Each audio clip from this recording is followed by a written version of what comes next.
एका हिरव्यागार दरीत उंच टेकड्यांच्या मधोमध एक सुंदर जंगल होतं. त्या जंगलात असंख्य झाडं, निराळं आकाश, झुळझुळणाऱ्या झऱ्यांचं पाणी आणि पक्ष्यांची किलबिलाट असा निसर्गाचा अप्रतिम संगम होता. या जंगलात कावळा आणि चिवताई ही दोन अगदी वेगळी पण मजेदार पक्ष्यांची जोडी राहत असे. कावळा कायाकुट्ट पंखांनी तावातावाने फिरत असे. त्याला नेहमी कुतूहल असे, कुठे काय चाललंय, कोणी काय केलं, कोणाचा कोणता खजिना आहे. त्याचा आवाज मोठा पण मन मात्र अगदी सोन्यासारखं. दुसरीकडे चिवताई लहानशी, चपळ, सुंदर, गोड गाणारी आणि सर्वांची लाडकी. तिचे गोड गीत म्हणजे जंगलातील लहान मुलांना दिवसभराची ऊर्जा. चिवताई मात्र त्याला नेहमी म्हणायची, कावळ्या, मन चांगलं असेल तर बाहेरचं कसंही चालतं. तू चांगला आहेस म्हणूनच सगळे तुला मित्र म्हणतात. कावळा लाजून पंख कुरवाळत म्हणायचा, बापरे, तूच माझी खरी मैत्रीण. एके दिवशी जंगलात ऊन तापलं होतं. झाडांच्या सावलीत सगळे पक्षी आराम करत होते, पण चिवताई मात्र हलकेच उडत उडत बीज गोळा करत होती. ती आपलं लहानचं घरटं नव्याने सजवत होती. कावळा झाडावर बसून बघत होता. तो चिवताईला म्हणतो, अगं चिवताई, एवढ्या उन्हात हे कशाला करत बसलीस? चिवताई हसून म्हणाली, अरे कावळ्या, पावसाळा येणार आहे. घरटं मजबूत नसलं तर अंडी सांभाळायला अवघड होईल. तुम्ही मोठे पक्षी, तुमचं घर काही पावसाने ढासळत नाही, पण आमचं घर लहानसं, हलकंसं, म्हणून तयारी करावी लागते. कावळ्याला हे ऐकून खूप वाईट वाटलं. मी मदत करतो, असं म्हणत तो लगेच खाली उतरला आणि चिवताईची मदत करू लागला. पण तो गोष्टी नीट करत नसे. तो फांद्या आणत होता, पण त्या खूप जाड किंवा खूप मोठ्या असत. चिवताई त्याला शांतपणे शिकवत होती, अरे कावळ्या, घरटं बांधायचं काम नाजूक असतं. जड फांद्यांनी घरटं पडेल, हलक्या मऊ फांद्यांनी चिकटून राहतं. कावळा लक्षपूर्वक बघत होता. चिवताई फांद्या कशा झाडाला लावत होते. त्यांनी छोटे हलके तुकडे आणले. चिवताईने घरट्यात नीट लावले.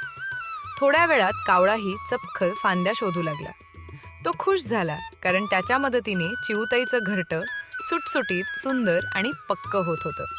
संध्याकाळी थंड वारा वाहू लागला. पक्ष्यांनी एकमेकांना सांगितलं, वादळ येणार आहे. कावळ्यानेही हे ऐकलं आणि तो लगेच चिवताईकडे गेला आणि चिवताई ताईला म्हणाला, चिवताई, तू आता घरट्यातच राहा, वादळ येणार आहे. मी तुझ्या घरट्याची निगराणी करतो. चिवताई त्याच्याकडे प्रेमाने बघत म्हणाली, कावळ्या, तू खरंच माझा रक्षक आहेस. रात्र होत गेली. काळे ढग जमा झाले. अचानक वीज कडाडली आणि तुफान वारा सुरू झाला. झाडं डोलू लागली. पक्षी आपल्या घरट्यात आले. पण कावळा मात्र झाडाच्या फांदीवर बसून चिवताईच्या घरट्याकडे लक्ष ठेवत होता. वादळ जोरात सुटल आणि कावळ्याचं मन धास्तावलं. कोसळणाऱ्या फांद्यांपासून चिवताईच घरटं वाचावं म्हणून तो त्याच्या पंखांनी ते झाकून बसला. वाऱ्याने त्याचे पंख उडत होते, पण कावळा हलला नाही. काही झाडांच्या फांद्या तुटल्या. पाऊस धो-धो कोसळत होता, पण चिवताईच घरटं मात्र सुरक्षित राहील, कारण कावळ्याने त्याच्या पंखांनी त्याला सुरक्षित केलं होतं. सकाळ झाली तेव्हा वादळ शांत झालं.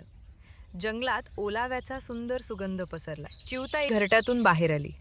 तिने पाहिलं की कावळा थकलेला पण हसत बसला होता.